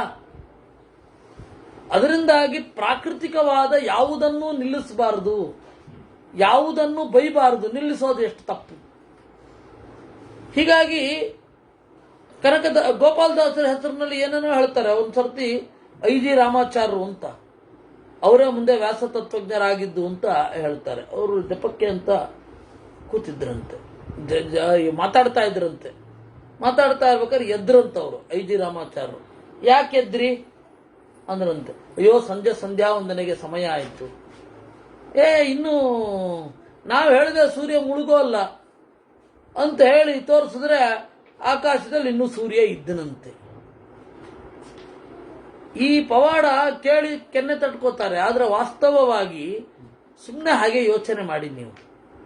ಇವತ್ತು ಸತ್ಯಬೋಧರ ಹೆಸರಿನಲ್ಲಿಯೂ ಅದಿದೆ. ರಾತ್ರಿ ಸೂರ್ಯನನ್ನು ನೋಡಿದ್ರು ಅಂತ ಅಲ್ರಿ. ಅರ್ಧ ಗಂಟೆ ಸೂರ್ಯ ಹೆಚ್ಚು ಕಂಡ್ರೆ ಪಂಚಾಂಗದ ಗತಿ ಏನ್ರಿ? ಯೋಚನೆ ಮಾಡೋದು ಬೇಡವಾ? ರಾತ್ರಿ ಇದ್ದಕ್ಕಿದ್ದಾಗೆ ಸೂರ್ಯನನ್ನು ತೋರಿಸಿದ್ರು ಅಂದ್ರೆ ಒಂದೋ ಇಂದ್ರಜಾಲ ಆಗಿರ್ಬೇಕು, ಒಂದೋ ಇಡೀ ಜಗತ್ತಿನ ಕಾಲದ ವ್ಯವಸ್ಥೆಯೇ ಆಚೆ ಆಗಬೇಕು. ನಮ್ಗೆ ಯಾಕ್ರಿ ಈ ತಲೆಗೆ ಬರಲ್ಲ ಇದು? ಮತ್ತೆ ಎಲ್ಲಕ್ಕಿಂತ ಮಿಗಿಲಾಗಿ ದೇವರು ಮಾಡಿದ ಸಂವಿಧಾನವನ್ನ ಮೀರೋಲ್ಲ. ಒಂದು ನಾನು 20 ವರ್ಷ ಬದುಕಬೇಕು ಅಂತನೋ 10 ವರ್ಷ ಬದುಕಬೇಕು ಜಾಸ್ತಿ ಅಂತನೋ ಸೂರ್ಯನನ್ನೇ ತೋರಿಸಿ ನೋಡಿ ನಾವು ರಾತ್ರಿ ಏನು ಇದು ಮಾಡ್ತಾ ಇಲ್ಲ ಅನ್ನೋದೇ,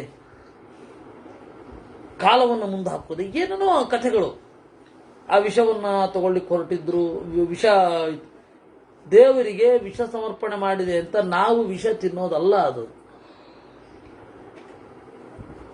ಕಥೆಗಳೆಲ್ಲ ಏನೇನೋ ವಿಷ ಕೊಟ್ಬಿಟ್ಟಿದ್ರಂತೆ, ಅದನ್ನ ನೈವೇದ್ಯ ಮಾಡ್ಬಿಟ್ರಂತೆ ಇವ್ರಿಗೆ ಗೊತ್ತಾಗದೆ. ಆಮೇಲೆ ಗೊತ್ತಾಗದೆ ನೈವೇದ್ಯ ಮಾಡಿದ್ದಕ್ಕೆ ದೇವ್ರ ನೈವೇದ್ಯ ತಿನ್ಬೇಕು ಅಂತಂದ್ರಂತೆ. ದೇವರ ನೈವೇದ್ಯ ವಿಷ ಅಂತ ಗೊತ್ತಿದ್ರು ತಿಂದ್ರು. ಆಗ ಅವ್ರು ಹೇಳಿದ್ರಂತೆ ಇವತ್ತು ರಾತ್ರಿ ಇಡೀ ಎದ್ದಿರ್ಬೇಕು ಅಂತ. ಆ ಥರದ್ದೇನೋ ಒಬ್ಬೊಬ್ರಿಗೆ ಒಂದೊಂದು ವರ್ಷನ ಕಥೆ ಇದೆ ಬಿಡಿ. ಒಬ್ಬೊಬ್ರು ಒಂದೊಂದು ಥರ ಹೇಳ್ತಾರೆ, ಯಾರು ಒಂದು ತರಹ ಅಂತ ಹೇಳಲ್ಲ. ಯಾರು ಒಂದು ತರಹ ಅಂತ ಹೇಳೋಲ್ಲ, ಬೇರೆ ಬೇರೆ ತರದ ಕಥೆ ಹೇಳ್ತಾರೆ. ಅದು ಏನೇ ಆದರೂ ಕೂಡ ರಾತ್ರಿ ಸೂರ್ಯನನ್ನು ತೋರಿಸೋದು ಅತ್ಯಂತ ದೇವರ ಸಂಕಲ್ಪಕ್ಕೆ ವಿರುದ್ಧ. ಮತ್ತೆ ಆ ತರಹದ ಕೆಲಸವನ್ನು ಮಾಡೋಲ್ಲ. ದೇವರ ಭಕ್ತ ಯಾವತ್ತೂ ಮಾಡಲ್ಲ. ಯಾಕಂದ್ರೆ ಉಪನಿಷತ್ತಿನಲ್ಲಿ ಇರುವ ವ್ರತ ಏನು ಅದನ್ನು ಅರ್ಥ ಮಾಡ್ಕೊಳ್ಬೇಕು. ಹೀಗಾಗಿ ದೇವತೆಗಳು ಶುಕ್ರಾಚಾರ್ಯರ ಬಳಿ ಬಂದು ಹೇಳಿದರಂತೆ, ನೀವು ದೈತ್ಯರು ಬಂದು ಹೇಳಿದ್ರು, ಆಯ್ತು ಅಂತ ಹೇಳಿ ಶುಕ್ರಾಚಾರ್ಯರು ಹೇಳಿದ ಮಾತಿದು. ನನಗೆ 4 ಗೊತ್ತಿದೆ: ಮಂತ್ರ, ಔಷಧಿ, ರಸ, ವಸು. ಆ ರಸದ ಸಂಪತ್ತಿ ಇರೋದ್ರಿಂದಲೇನೆ ಅವ್ರೇನ್ ಮಾಡಿದ್ರು, ಒಂದು ಕೆಮಿಕಲ್ ಬಾವಿ, ರಸಕೂಪ ಅಂತ ಕರೀತಾರೆ. ಆ ರಸಕೂಪದಲ್ಲಿ ತಗೊಂಡೋಗಿ ದೈತ್ಯರನ್ನು ಹಾಕೋದು, ಬದುಕಿ ಬರೋದು ಅವರು. ಅದು ಪ್ರಕೃತಿಗೆ ವಿರುದ್ಧವಾದ ಕೆಲಸ. ಪ್ರಕೃತಿಗೆ ವಿರುದ್ಧವಾಗಿ ದೈತ್ಯರು ನಡಿಲಿಕ್ಕೆ ಪ್ರಚೋದನೆ ಕೊಟ್ಟವರು ದೇವರು ಶುಕ್ರಾಚಾರ್ಯರ ಮೂಲಕ ಪ್ರಚೋದನೆ ಕೊಡಿಸಿದ್ದು. ಶುಕ್ರಾಚಾರ್ಯ ಕೆಟ್ಟವರಲ್ಲ, ಅವರನ್ನು ಗುರುಗಳಾಗಿ ದೇವರೇ ಅಪಾಯಿಂಟ್ ಮಾಡಿದ್ದು ಹೋಗಿ ಅಂತ. ಆದ್ರೆ ಅವ್ರು ಹೇಳೋದು ನನಗೆ ಇಷ್ಟಿದೆ, ಕಾವ್ಯೋ ಹೇಚ ಇದಂ ತರವಂ ವ್ಯಾವರ್ತಯತಿ ನೋ ಬಲಾತ್. ದೇವತೆಗಳೇನು ಮಾಡಿದ್ರು, ಓ ಶುಕ್ರಾಚಾರ್ಯರನ್ನ ನೇಮಿಸಿಕೊಂಡಿದ್ದಾರೆ ಅಂತ ಹೇಳಿ ಅವ್ರೇನ್ ಮಾಡಿದ್ರು, ತಲೆಬಿಸಿ ಮಾಡಿಕೊಂಡ್ರು.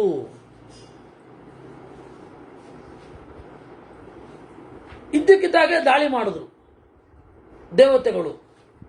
ಆಗ ದೈತ್ಯರನ್ನ ರಕ್ಷಣೆ ಮಾಡಿದ್ದು ಕಾವ್ಯ. ಈ ರೀತಿ ಕಾವ್ಯಂ ದೃಷ್ಟ್ವಾ ಸ್ಥಿತಂ ದೇವ ನಿಶಂಕಂ ಅಸುರಾನ್ ಜಹುಹು. ಕಾವ್ಯ ಅಂತಂದ್ರೆ ಶುಕ್ರಾಚಾರ್ಯರು, ಕವಿ ಅಂತಂದ್ರೆ ಬೃಹಸ್ಪತ್ಯಾಚಾರ್ಯರು. ಆಯ್ತಾ? ಆಗ ದೇವತೆಗಳು ಮತ್ತೆ ದಾನವರ ಉತ್ಕಟವಾದ ಒಂದು ಯುದ್ಧ ನಡೀತಾ ಇತ್ತು. ಹಾಗೆ ಒಂದು ಯುದ್ಧದಲ್ಲಿ ಶುಕ್ರಾಚಾರ್ಯರ ಗುರುತ್ವದಿಂದ ಬಲಿ ದೇವತೆಗಳನ್ನು ಗೆದ್ದು ದೊರೆಯಾದ.